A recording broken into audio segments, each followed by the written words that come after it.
इस तरीके का जो न्यूमेरिकल्स है वो बहुत सारा मिलता है, एडिशन और रिमूवल करके, ठीक है। किसी भी बॉडी से इलेक्ट्रॉन्स को रिमूव कर दिया गया तो बॉडी पे कितना चार्ज हो गया, ऐड कर दिया गया तो कितना चार्ज हो गया, ठीक है। चलो अब देखो इस क्वेश्चन का, ये इसमें 3 क्वेश्चन है, 2 क्वेश्चन ऊपर में, नीचे 1 क्वेश्चन है, 3 क्वेश्चन अटैच्ड है, तीनों लगभग बराबर, बस थोड़ा माइन्यूट फ़र्क है। देखो बोला calculate the charge on a body, क्या निकालना है हमको, चार्ज निकालना है। किसी भी बॉडी पर क्या है 10⁵ इलेक्ट्रॉन्स, मतलब आपको निकालना क्या है Q, question mark. On a body if इतना इलेक्ट्रॉन, मतलब क्या दिया हुआ है, n गिवन है, आर एडेड टू इट, ठीक है, ऐड किया जा रहा है। तो इलेक्ट्रॉन्स को जब ऐड किया जाता है तो बॉडी जो होता है वो कैसा चार्ज हो जाता है, नेगेटिवली चार्ज हो जाएगा। क्लियर। तो अगर Q बोल रहा है तो आंसर क्या आना चाहिए, माइनस में, सही है ना। चलो इसको बनाते हैं सीधा सीधी, कोई दिक्कत नहीं है। Q बराबर n ही हो गया सीधा सीधी, n का वैल्यू दिया 10⁵ इंटू 1.6 इंटू 10⁻19 कूलम। बस यहाँ क्या करेंगे, माइनस लगा देंगे। क्यों लगाने का वजह क्या है, क्योंकि एडेड है।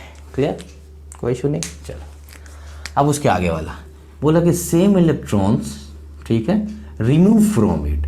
अगर उसी बॉडी पर से, अभी बॉडी पे चाल, अब इसी बॉडी में से इतना इलेक्ट्रॉन 10⁵ इलेक्ट्रॉन्स को निकाल दिया जा रहा, तो जब निकलेगा तो बॉडी कैसा चार्ज हो जाएगा, पॉजिटिवली। तो आंसर कितना हो जाएगा, सेम होगा 1.10⁵ इंटू 1.6 इंटू 10⁻19 कूलम। लेकिन आंसर में क्या फ़र्क होगा, ये हो जाएगा पॉजिटिव, ये होगा नेगेटिव। चलो छोटा सा बात है, इसी क्वेश्चन को पूछने का तरीका थोड़ा अलग हो गया। देखो बोला कि from a neutral body, neutral body उसको बोलते हैं जिसमें same number of positive as well as same number of negative charges exist करता है, मतलब प्लस प्लस है 3, तो या इसको हम लोग बोलते हैं न्यूट्रल बॉडी, ठीक है। तो बोला कि किसी भी न्यूट्रल बॉडी से अगर निकाल दिया जाए 10⁵ इलेक्ट्रॉन्स तो क्या होगा, तो अगर इतना इलेक्ट्रॉन्स निकाल देंगे इसमें से तो ये फिर कैसा चार्ज हो जाएगा, पॉजिटिवली। आंसर सेम वैसे ही ऊपर वाला होगा। पूछने का तरीका अलग है। देखो बोल रहा calculate the charge on a body if 10⁵ electrons are removed from it, और यहाँ पे सिर्फ एक लगा दिया न्यूट्रल बॉडी, कोई दिक्कत नहीं। चल रिमूवल का एक और टाइप है। देखो बोला how many electrons may be remove, कितना किया जा सकता है, क्या रिमूव। हाउ मेनी मतलब हमको निकालना है, पहले ही समझ में आ गया, n निकालना, from a body so that it may have a charge of 1 milli coulomb, मतलब ये गिवन है। तो n निकालना तो n is equal to Q/E हो गया, एकदम आसान। 1 मिली कूलम 10⁻³ हो जाएगा, ठीक है, मिली कूलम, और 1.6 इंटू 10⁻19 कूलम। इसको जब कैलकुलेट करेंगे तो 0.625 हो जाएगा, और यहाँ आ जाएगा आपका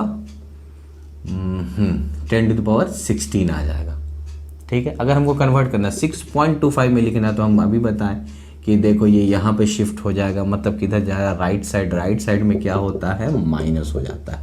तो 6.25 इंटू 10 कितना आ जाएगा, 15 आ जाएगा। क्लियर, चलो समझ में आ रहा बात। देखो next, the number of electrons that must be removed, फिर निकालने बोल रहा, देखो n निकालने बोल रहा, that must be removed from an electrically neutral है दिया हुआ silver dollar to give it a charge of +2.4 coulomb. अब देखो इसको मतलब समझाते, बोला कितना इलेक्ट्रॉन्स निकाला जाए किसी भी सिल्वर डॉलर से ताकि उस पर जो चार्ज दिया जाए वो कितना, +2। सही बात है, इलेक्ट्रॉन रिमूव्ड होगा तो इतना, मतलब Q दिया हुआ है और n निकालना है। फिर वही बात, कुछ नहीं, खाली क्वेश्चन नंबर आता है, एकदम आंसर एकदम सिंपल होगा। देखो Q का कितना होगा, 2.4 दिया हुआ, डिवाइडेड बाय ये कितना हो जाएगा, 1.6 -19 कूलम हुआ। तो और 3 हो गया, मतलब 1.5 इंटू 10⁻, कितना हो जाएगा, 19। क्लियर। रिमूवल एडिशन का एक नेक्स्ट टाइप है जिसमें टाइम से रिलेटेड होता है, टाइम पूछता है कितने टाइम में क्या इतना इलेक्ट्रॉन्स निकल जाएगा, ठीक है। जैसे क्वेश्चन में देखो बोला if a body gives out 10⁹ electrons, देखो लेकिन क्या बोल रहा है, एवरी सेकेंड। देखो यहाँ टाइम दे दिया हमने, t is equal to 1 second में कितना नंबर ऑफ इलेक्ट्रॉन्स निकल रहा, 10^9। How much time is required to get a total charge of 1 coulomb, उस पर 1 कूलम आने में कितना टाइम लगेगा। जैसे देखो 10^9 निकाल रहा, टी बराबर कितना, 1 सेकेंड में निकालते जा रहा। अब इस पर क्या हो रहा, पॉजिटिवली चार्ज बढ़ता जा रहा। जब +1 कूलम हो जाएगा तो वही पूछ रहा कि कितना टाइम लगेगा। क्लियर हुआ, 10^9 निकल रहा है ना, तो निकल रहा तो इस पर चार्ज बढ़ता जा रहा है, कितना हो गया 1 कूलम, तो 10^9 कितना में निकल रहा, 1 सेकेंड में। ठीक है, तो हम क्या देखते हैं कि 10⁹ दिया हुआ है इलेक्ट्रॉन, ये इतना निकल रहा है तो कितना चार्ज निकलता है 1 सेकेंड में वो पता कर लेते हैं, फिर यहाँ से निकल जाएगा। तो हम लोग पता लगाने जा रहे हैं चार्ज, ठीक है, फॉर 10⁹ इलेक्ट्रॉन्स, ठीक है, इन 1 सेकेंड। 1 सेकेंड में पता लगाना चाह रहे हैं कि कितना चार्ज होगा। वही Q बराबर n कर दिया, n के जगह पे कितना हो गया, 10⁹ हो गया, 1.6 इंटू 10 कितना होगा, -19 कूलम। इतना होगा तो 1.6 इंटू 10⁻, कितना हो जाएगा, -10 कूलम। तो ये जो चार्ज निकला वो चार्ज कितना में निकला आपका, 1 सेकेंड में। तो क्लियर हो गया ना यहाँ पर, क्या तो बात समझ में आ गया कि ये जो निकला है कितना सेकेंड में, t इक्वल टू 1 सेकेंड में। टाइम ही निकाला तो इतना चार्ज निकला 1 सेकेंड में, तो 1 कूलम कितना में निकलेगा, 1/1.6 इंटू 10⁻10 हो जाएगा, कोई दिक्कत नहीं। तो 1 में ही निकालना था हम लोगों को, यही निकालना था ना कि 1 कूलम जब हो जाएगा तो क्या होगा, तो यही होगा। क्लियर हो गया, तो ये कितना आता है, 0.625 इंटू 10⁻10 हो जाएगा, ऊपर जाएगा तो, और इसको कैलकुलेट कर सकते तो 6.25 इंटू 10 कितना हो जाएगा, 9 हो जाएगा। समझ में आ गया। इसी में हम लोग देखो, अगर पूछ देता कि ईयर, ये तो आपका जो निकला वो क्या निकला, इतना सेकंड निकला। 1 कूलम के लिए, फॉर 1 कूलम के लिए टाइम आपका कितना हो गया, 6.25 इंटू 10⁹ निकला, क्या निकला, ये सेकंड निकला, इतना सेकंड। अगर ये पूछता कि ईयर में कन्वर्ट करो, तो ईयर में, फॉर ईयर के लिए कितना हो जाता, ईयर में अगर कन्वर्ट करते तो 6.25 इंटू 10⁹ 365 डेज हो जाएगा, 24 आवर हो जाएगा, और सेकंड वाला है तो 3600 सेकंड, तो वो आ जाएगा 198.18 ईयर्स अप्रॉक्स। देख रहा, तो 1 कूलम को बनने के लिए कितना साल लगता है, 198.18 ईयर्स अप्रॉक्स, 198 ईयर्स लगता है। समझ में आ रहा बात, जब 1 सेकंड में कितना निकल रहा है, 10⁹ इलेक्ट्रॉन्स निकल रहा है तब। बहुत इंटरेस्टिंग बात। नेक्स्ट वाला भी कुछ टाइम से रिलेटेड है। क्या है, the rate of alpha particles falls on a neutral sphere. मान लो कि एक स्फीयर है, न्यूट्रल स्फीयर, इस पर अल्फा पार्टिकल्स क्या हो रहा है, गिर रहा है, फॉल कर रहा है। कितना हो रहा, 1 सेकंड में अल्फा पार्टिकल कितना आ रहा, 10⁻12 ये अल्फा पार्टिकल इस पर फॉल गिर रहा हो रहा। ठीक है, बोला कि the time in which sphere gets charge by 2 micro coulomb. कितने टाइम के बाद ये जो न्यूट्रल था वो क्या कितना बन जाएगा, 2 माइक्रो कूलम। क्वेश्चन समझ में आ गया। तो देखो ये अपने साथ कुछ ना कुछ चार्ज लेके आ रहा। अब ये कितना हो जा रहा है, 2 माइक्रो। वही पूछ रहा कितना सेकंड के बाद, मतलब कितना टाइम के बाद। तो हमको ये तो पता चल गया कि 1 सेकंड में इतना नंबर्स ऑफ अल्फा पार्टिकल्स। तो यहाँ आपको दिया हुआ number of alpha particles in 1 second में आपको दे दिया गया है। कितना, 10⁻12। कोई दिक्कत नहीं, लेकिन चार्ज जो होगा, टोटल जो चार्ज होगा, ठीक है, total charge of alpha particles, ठीक, वो कितना होगा। तो total charge is equal to Q is equal to N ही लेते हैं हम लोग। ठीक है, तो अभी जो नंबर्स आ रहा है वो कितना है, 10⁻12 है। और ये हमको मालूम है कि जो चार्ज होता है अल्फा पार्टिकल पे वो कितना होता है, 2e। तो एक अल्फा पार्टिकल पर 2e, तो 10^12 पे मल्टीप्लाई कर देंगे। चलो 12 इंटू कितना होगा, 2 इंटू 1.6 इंटू 10⁻19 कूलम, तो 3.2 इंटू 10⁻- कितना हो जाएगा, 7 हो जाएगा। क्लियर, कोई दिक्कत नहीं यहाँ पर। हाँ, तो ये अभी क्या निकला, टोटल चार्ज निकला। ठीक है, total charge of alpha particles निकला। अभी हमारा कोई टाइम नहीं निकला, सिर्फ ये पता हुआ कि जो अल्फा पार्टिकल्स आ रहा था 10/12 वो अपने साथ कितना चार्ज लेकर आ रहा था। ठीक है, चलो, और ये कितना में हुआ, इन 1 सेकेंड में कितना लेकर आ रहा था। तो हम लोग को टाइम निकालना, तो हम लोग को पता चल गया 3.2 इंटू 10⁻7 जो है कूलम ऑफ चार्ज, वो कितना में ला रहा है, इन 1 सेकेंड में। तो पूछ है कितना रहा, 2 माइक्रो, तो 1 मेरा कितना हो जाएगा, 1 divided by 3.2 into -7, 2 micro coulomb. 2 micro coulomb पूछ रहा है, तो मैं 2 इंटू 10⁻6 में पूछ रहा, तो सीधा मल्टीप्लाई हो जाएगा। तो 2 इंटू 10⁻6 डिवाइडेड बाई 3.2 इंटू 10⁻7। ठीक है, ये आपका आ जाएगा 1/1.6 इंटू 10⁻, ऊपर जाएगा तो ये आपका बन जाएगा 1। ठीक है, और इसको जब हम लोग डिवाइड करते हैं तो ये तो याद हो गया होगा, 0.625 इंटू 10⁻, तो ये हो गया 6.25, क्या आ गया, सेकेंड आ गया। क्लियर, में ट्रांसफ़र होगा चार्ज, रब करने से कुछ इलेक्ट्रॉन्स का ट्रांसफ़र होता है, तो साथ साथ मास का भी ट्रांसफ़र होता है। उस बेसिस पे एक क्वेश्चन बोला कि if a glass rod rubbed with the silk. ठीक है, ग्लास रॉड को किससे रब किया जा रहा है, सिल्क से, तो हम लोग को पहले भी मालूम है। ठीक है, ये आपका पॉजिटिव हो जाएगा और ये वाला क्या होगा, नेगेटिव। इलेक्ट्रोस्टैटिक सीरीज में देखें हम लोग, तो रब किया जाता है तो कितना चार्ज आ जाता है ग्लास पर, +1। तो what is the charge on the silk, तो ये पहले से भी जान दें कि ये सिल्क है, रॉड को इससे रब किया जा रहा है, तो इस पर पॉजिटिव मान लो कि 2 कूलम हम बताए थे, तो इस पर उतना ही अमाउंट में निगेटिव होगा। तो अभी जो केस दिया हुआ है उसमें लिखा हुआ +1.6 कितना आ जा रहा है, तो ऑब्वियसली है कि ये जो डेवलप हुआ, जितना इलेक्ट्रॉन्स यहाँ से निकला उतना ही इलेक्ट्रॉन इस पर आया, तो सेम अमाउंट पे जिस पर इलेक्ट्रॉन आता है वो किस तरह का हो जाता है, निगेटिव। बस ये आंसर यही होगा ना। क्लियर हो रहा।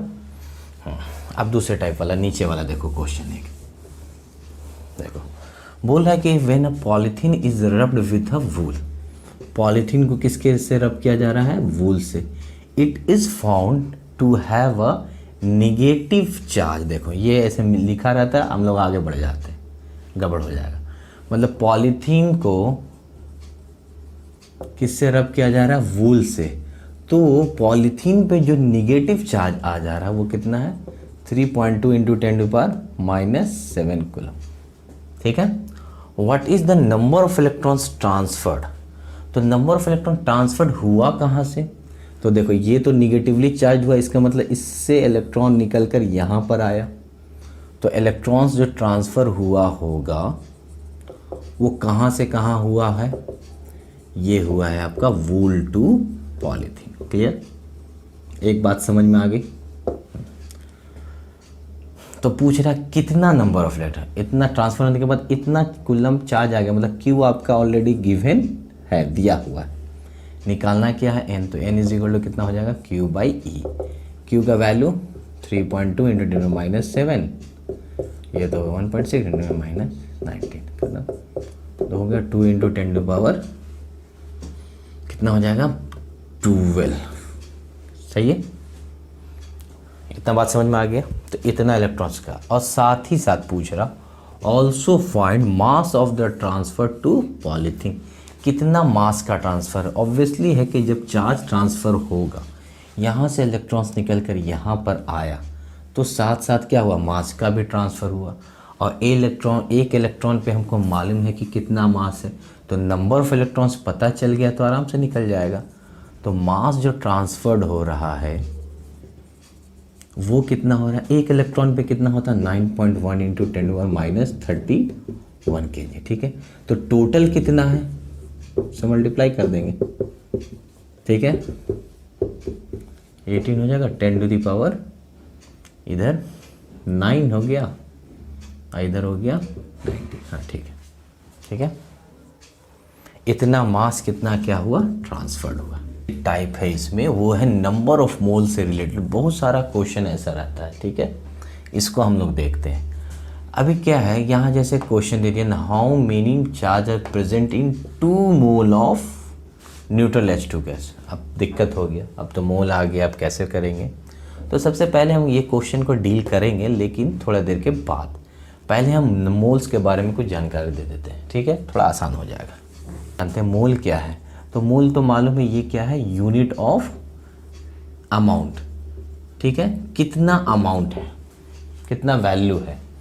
तो हम लोग को मालूम है कि 1 मोल में कितना होता है, 6.023 इंटू 10⁻23, ये वैल्यू होता है।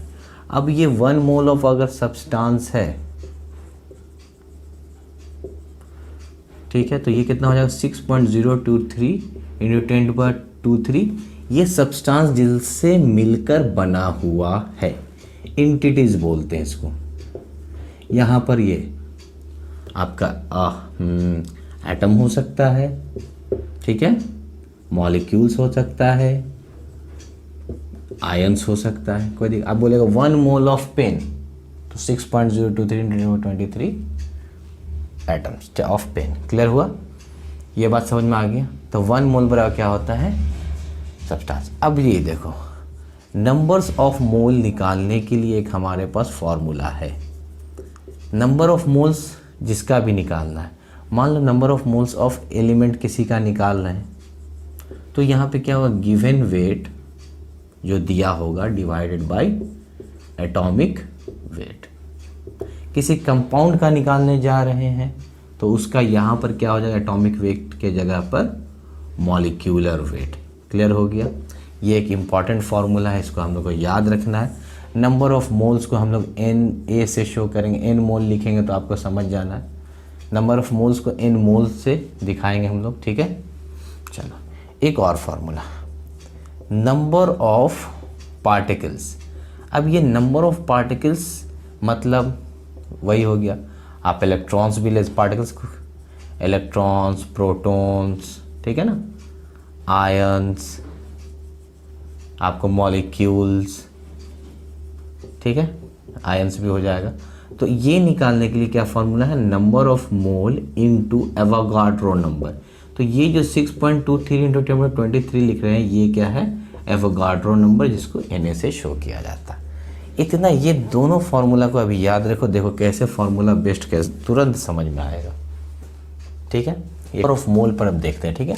ये हम फार्मूला लिख दिए यहाँ पर, दोनों का याद रखोगे। जैसे पूछ रहा है what is the number of moles in 46 gram of sodium, ठीक है, 46 ग्राम ऑफ सोडियम। तो नंबर ऑफ मोल्स, तो अब देखो नंबर ऑफ मोल्स निकालने का फार्मूला आप किसका निकालना है, सोडियम का। गिवन वेट कितना दिया हुआ है, वेट जो यही है गिवन वेट, कितना दिया हुआ 46, और सोडियम का कितना होता है वेट, ये आपको मालूम है 23, 11 होता है ना, याद है। तो ये कितना हो जाएगा 2, तो ये कितना निकल गया, 2 मोल्स निकल गया। तो यही होता है, आप फार्मूला लगाने आ गया, given weight by atomic weight, जो दिया रहेगा वो गिवन वेट होगा, उसका जो एटॉमिक वेट है। यहाँ हम सोडियम एटम का ले रहे हैं, एलिमेंट का ले रहे हैं, ठीक है। उसी में अब चले जाते हैं थोड़ा आगे। अब यहाँ पर एक कंपाउंड का बात कर दे रहे हैं, या ठीक है, NaCl है। तो अब यहाँ NaCl के लिए यहाँ पे नंबर ऑफ मोल्स निकालेंगे इसका, NaCl का। थोड़ा सा ध्यान देंगे यहाँ पर, सेम गिवन वेट कितना दिया हो 42। अब नीचे में क्या होगा, मॉलिक्यूलर वेट होगा, और हम लोग को मालूम है कि सोडियम का तो अभी देखें 23, और क्लोरीन का कितना होता है 35.5, सही है। तो ये आ जाएगा आपका कितना 58.5, तो यहाँ डिवाइड कर देंगे 58.5 से। क्लियर हुआ, ठीक। एक इम्पॉर्टेंट यहाँ पर बात बताने जा रहे हैं कि 1 mole is equal to 1 mole is equal to molar mass के बराबर होता है। किसके बराबर होता है, मोलर मास के बराबर। 1 मोल जो होता है वो मोलर मास वही मॉलिक्यूलर मास के बराबर होगा। जैसे 58.5 है तो वो कितने के बराबर हो गया, 1 मोल के बराबर। क्लियर हुआ, चलो अब नीचे वाले क्वेश्चन को डील करते हैं, ठीक है। How many charge are present in 2 mole of neutral H2 gas. अभी जो देखे थे निकालना क्या, हाउ मेनी चार्ज, ठीक है। ये चार्ज क्या होगा तो Q निकालना है। Are present in 2 moles, given क्या है, मोल दिया हुआ है ना, नंबर ऑफ मोल गिवन है, ठीक। N दिया हुआ, N मोल लिख देते समझ में आ जाएगा। किसके लिए, of neutral hydrogen H2 gas. अब देखो यहाँ पर अच्छे से देखना, निकालना है हम लोग को Q, तो Q का होना चाहिए फॉर्मूला Ne, सही है। अगला टारगेट होगा कि N कहीं से निकल जाए, तो N के लिए अब हम लोग आगे बढ़ते हैं, ठीक है। N निकल जाएगा, आंसर आ जाएगा। N के लिए क्या है, ये नंबर्स है, तो अभी हम लोग फार्मूला मालूम है नंबर ऑफ पार्टिकल्स, तो नंबर ऑफ पार्टिकल्स के लिए यहाँ पर क्या लिखेंगे, नंबर ऑफ पार्टिकल्स, चलो लिखते हैं। ये पार्टिकल्स यहाँ पर क्या काम करेगा, नंबर ऑफ किसका, पार्टिकल्स की जगह पे इलेक्ट्रॉन्स, और हम लोग को मालूम है फॉर्मूला क्या होता है, number of mole into Avogadro number, ठीक है। अब सुनो अच्छे से, ये सिर्फ यहाँ पर नहीं, ये किसका निकालने जा रहे हैं, H2 का। तो H2 में टोटल नंबर ऑफ इलेक्ट्रॉन्स कितना होता है, नंबर ऑफ इलेक्ट्रॉन्स अगर पूछा जाए H2 गैस के लिए तो कितना होता है, 2। दिख भी रहा क्योंकि Z इज इक्वल टू क्या होता है, एटॉमिक नंबर, और एटॉमिक नंबर किसके बराबर होता है, 2 के बराबर। तो यहाँ तो 2 से मल्टीप्लाई कर दिया, समझ में आया 2 से क्यों किए, क्योंकि नंबर ऑफ इलेक्ट्रॉन्स जो है यहाँ पर H2 में सिर्फ वो कितना है, 2 है दिया हुआ, सिर्फ H2 में 2 दिया हुआ, पूरे में नहीं है। 2 मोल ऑफ न्यूट्रल H2, 2 मोल अलग है। तो नंबर, अब देखो यहाँ पे 2 इंटू नंबर ऑफ मोल्स भी दिया हुआ 2 इंटू 6.023 इंटू 10/23। अगर मान लो नंबर ऑफ मोल्स नहीं दिया रहता, क्वेश्चन में रहता, यहाँ पे क्वेश्चन में चेंज कर सकता था, बोलता कि 46 ग्राम ऑफ H2, तो अब 46 ग्राम ऑफ H2 होता तो नंबर ऑफ मोल्स का फिर फॉर्मूला पुट करते, given weight by molecular weight के लिए, है ना। बात समझ में आया।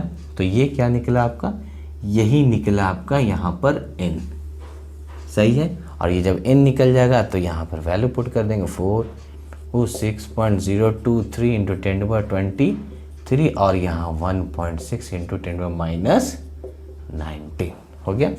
इसको कैलकुलेट करेंगे, आ जाएगा आंसर। तो बात बताने का क्या मतलब था, फिर से देखो, हाउ मेनी बोल रहा है, क्या चार्ज बोल रहा है, प्रेजेंटली 2 मोल ऑफ न्यूट्रल, तो 2 मोल ऑफ न्यूट्रल में N चाहिए ना आपको, तो N कहाँ से निकलेगा, नंबर ऑफ पार्टिकल्स मोल दिया हो तो फार्मूला तुरंत याद करना होगा। अच्छा ये होता है इतना फार्मूला, ये 2 कहाँ से आ गया, तो हम लोग देख रहे हैं कि H2 जो मॉलिक्यूल है उसमें टोटल नंबर ऑफ इलेक्ट्रॉन्स कितना है, 2 है। अब ये कहाँ से है, ये मैंने पूछना है, क्योंकि Z का वैल्यू किसके बराबर होता है, 2 के बराबर नंबर ऑफ इलेक्ट्रॉन्स, अभी समझाएं। चलो ठीक है, अब नेक्स्ट क्वेश्चन देखते हैं। हाँ, अभी जो इससे पहले बना एकदम सेम टाइप का क्वेश्चन है तीनों, और तीनों बहुत इंपॉर्टेंट है। देखो अभी जो इससे पहले देखे वो H2 गैस में देखे थे हम लोग, ठीक है ना, एक लाइन में भी बन सकता है। देखो कैसे, व्हाट इज प्रोटोनिक चार्ज बोल रहा, मतलब प्रोटॉन्स पॉजिटिव चार्ज कितना, 100 ग्राम ऑफ वाटर में, क्लियर है।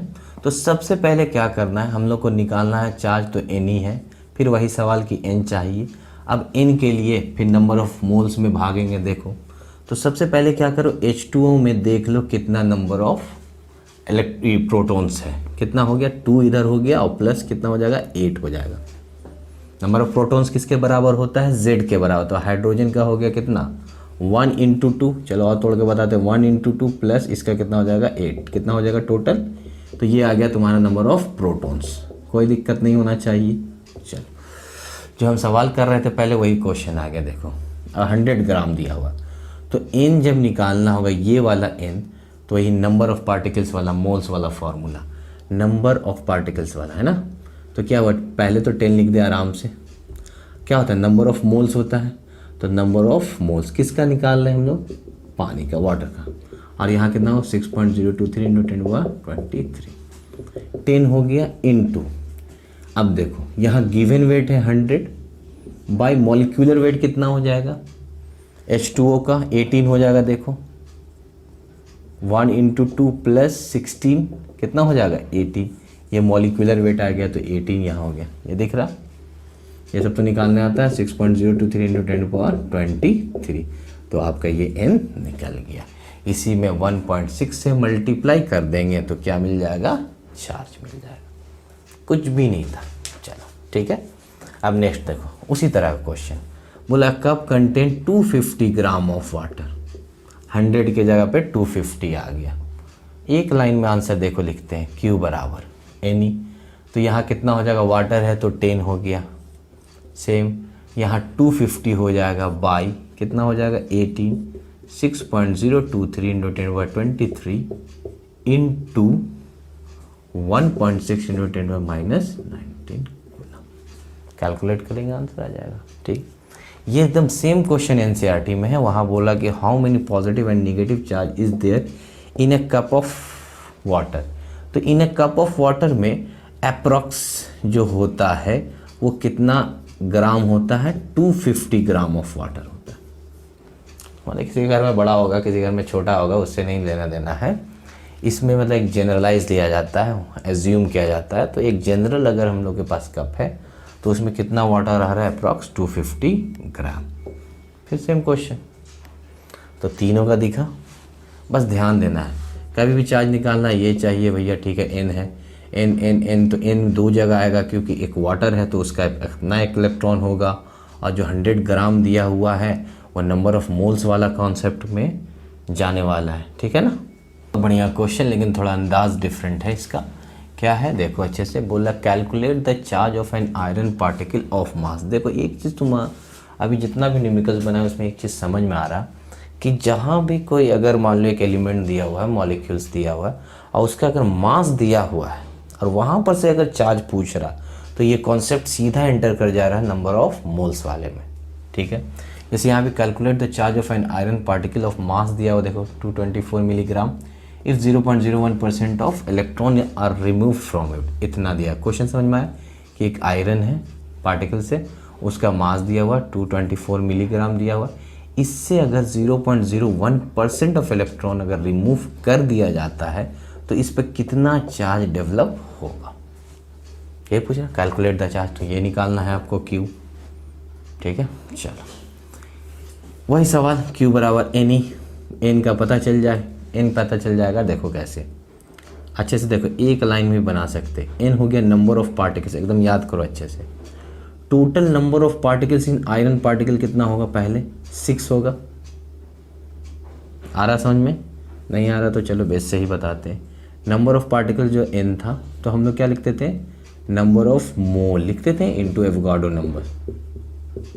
ठीक है, और यहाँ लिखते थे कि आयरन में कितना है नंबर ऑफ प्रोटॉन्स या नंबर ऑफ इलेक्ट्रॉन। तो आयरन में कितना है, टोटल एटॉमिक नंबर कितना होता है 26, तो 26 हो गया। तो 26 इंटू 224 बाई कितना हो जाएगा, इसका मास 56 होता है, इंटू 6.023 इंटू 10⁻23। मालूम है ना आयरन का। ठीक है, तो यहाँ तो Z हो गया, नंबर ऑफ प्रोटॉन्स क्लियर है। आयरन का मास नंबर कितना हो गया, एटॉमिक वेट कितना हो गया तुम्हारा 56, कोई दिक्कत नहीं। ये हो गया आपका n। इतना समझ में आया। चलो n निकल गया, यहाँ से चार्ज निकल जाएगा। अब बोल रहा एक बात और समझने का, यहाँ तक तो n निकल गया। अब बोला कि इतना % ऑफ इलेक्ट्रॉन्स को क्या किया जाता है, रिमूव कर दिया जाता है। यहाँ से निकाल दिएगा तो अभी जो नंबर ऑफ इलेक्ट्रॉन्स जो बचेगा ना रिमूव करने के बाद, वो वाला चाहिए। तो इतना का क्या लिखना होगा, 224 डिवाइडेड बाई 56 इंटू 10⁻23, ये ना। इतने का क्या होगा, 0.01% क्या हो जा रहा है, रिमूव हो रहा, निकाल दिया जा रहा। तो डिवाइड कर दे 100 से, ये पूरा कैलकुलेशन करेंगे। ठीक है, कैलकुलेशन करने के बाद 16 इलेक्ट्रॉन, इतना इलेक्ट्रॉन्स क्या हो जाएगा, रिमूव्ड हो जाएगा। जब इतना इलेक्ट्रॉन्स रिमूव्ड हो गया, ठीक है, तो अब पूछ रहा कि चार्ज कितना होगा। तो आराम से लिख सकते हैं 624 इंटू 10⁻16 इंटू 1.6 इंटू 10⁻19 कूलम हो जाएगा। ये इतना कूलम चार्ज हो गया।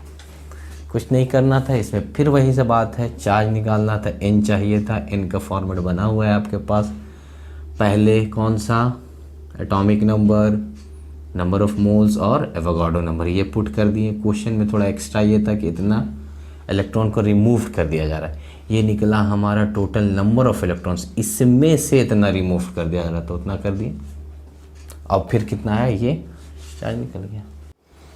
अब हम लोग लास्ट क्वेश्चन, एक बहुत अच्छा क्वेश्चन देखने जा रहे हैं। इसमें क्या देखा हो, देखो एक कॉपर स्फेयर ऑफ मास कितना दिया हो, 2 ग्राम। एक कॉपर स्फेयर है जिसका मास गिवन है कितना, 2 ग्राम। अबाउट इतना एटम्स है, उसके अंदर बहुत छोटा छोटा एटम है, तो नंबर ऑफ एटम्स कितना दिया, 2 × 22 एटम्स दिया हुआ। क्लियर, इसके अंदर छोटा छोटा सा एटम है, कितना है टोटल, इतना। The charge on the nucleus of each atom, मतलब ईच एटम का न्यूक्लियस का जो चार्ज दिया हुआ है, ईच एटम न्यूक्लियस चार्ज जो गिवन है वो कितना दिया हुआ, 29e। हम सब लिख दे रहे हैं अभी। What fraction of the electron must be removed from the sphere to give a charge of 2 microcoulomb. कितना फ्रैक्शन, फ्रैक्शन का मतलब सीधा सीधी है कि रेशियोज निकालना है। हम लोग को क्या करना होगा, एक बार 2 माइक्रोकूलम है जब चार्ज, तो उस पर देखते हैं कि कितना नंबर ऑफ इलेक्ट्रॉन्स है, मतलब 2 माइक्रोकूलम का चार्ज अगर चाहिए तो कितना नंबर ऑफ इलेक्ट्रॉन्स निकालना होगा। ठीक है, 2 माइक्रोकूलम का, तो हम लोग लिख सकते हैं 2 × 10⁻⁶ डिवाइडेड 1.6 × 10 कितना हो गया, -19। इसको कैलकुलेट करने से आ जाएगा 1.25 × 10 कितना आ जाएगा, 30। मतलब इतना इलेक्ट्रॉन्स निकलेगा तो चार्ज आएगा 2 माइक्रोकूलम। इसका काम ख़त्म कर दिए। अब हम लोग यहाँ पर देखते हैं कि नंबर ऑफ इलेक्ट्रॉन्स निकाले, what fraction of the electrons must be removed. तो इलेक्ट्रॉन्स अब इसकी वजह से निकालते कितना नंबर ऑफ इलेक्ट्रॉन्स है। देखो ईच एटम का जो चार्ज है वो चार्ज दिया हुआ 29, यहाँ से तो एक n निकल गया। देखो Q बराबर n ही होता है ना, तो ये n का काम कर रहा है कि नहीं। तो टोटल नंबर ऑफ इलेक्ट्रॉन्स अगर देखने जाएंगे किसमें, कॉपर जो स्फेयर दिया हुआ है उसमें, तो एक तो 29 हो गया, और कितना है टोटल, ये क्या था, ईच एटम, एक एटम का दिया हुआ था चार्ज, तो एक एटम में कितना इलेक्ट्रॉन्स हो गया, 29 हो गया। तो टोटल में कितना हो जाएगा, 2 × 10⁻22 हो गया। तो टोटल नंबर ऑफ क्या निकल गया, ये इलेक्ट्रॉन्स। यहाँ तक कोई दिक्कत नहीं, ठीक है। अब यहाँ भी निकल गया टोटल नंबर ऑफ इलेक्ट्रॉन्स, और ये वाला भी।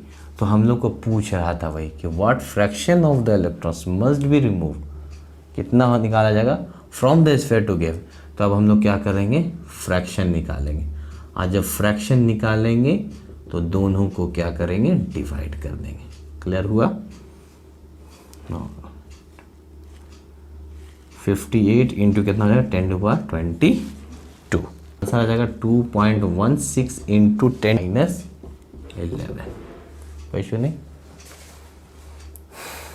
ये एक लास्ट क्वेश्चन था जो कि बहुत अच्छा क्वेश्चन है, और इसमें बस यही समझना था कि कॉपर स्फीयर पे क्या चार्ज है, किस तरीके। तो आज हम लोग पूरा डिटेल में पढ़ें कि एकदम छोटा से बेसिक से स्टार्ट किए, हर तरह का फॉर्मेट का क्वेश्चन देखें। तो इसको जाके एक बार अपने से खुद से बनाओ, यहाँ पर देख लियो, अब जाके आराम से खुद से बनाओ, कॉन्सेप्ट क्लियर। और किसी तरह का डाउट होता है तो पूछ लो, ठीक है। Okay, thank you very much.